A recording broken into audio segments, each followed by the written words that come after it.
গর্ভকালীন সময়ে গর্ভবতী মায়েদের মারাত্মক প্রি এক্লাম্পসিয়া এবং এক্লাম্পসিয়া অর্থাৎ খিঁচুনি মায়েদেরকে আমরা দেখে থাকি ম্যাগনেসিয়াম সালফেট নামক ওষুধ দেওয়া হয়।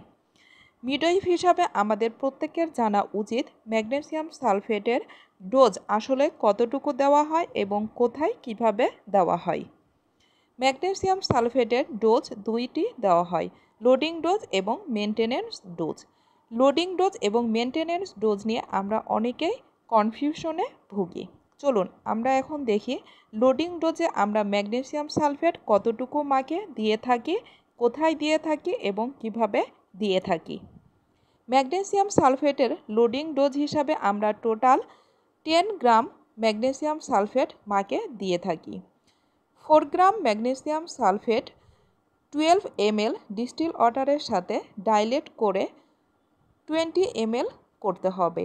এই 20 ml magnesium sulphate IV slowly অর্থাৎ 15 থেকে 20 মিনিট সময় নিয়ে দিতে হবে। এরপরে ম্যাগনেসিয়াম সালফেট 6 গ্রাম আইএমএ দিতে হবে। এই আইএম ইনজেকশন দিতে হবে ইচ বাটক অর্থাৎ মায়ের বাটকে। প্রত্যেক বাটকে 3 গ্রাম করে টোটাল 6 গ্রাম ম্যাগনেসিয়াম সালফেট ইন্ট্রামাসকুলারি দিতে হবে। ধন্যবাদ সবাইকে।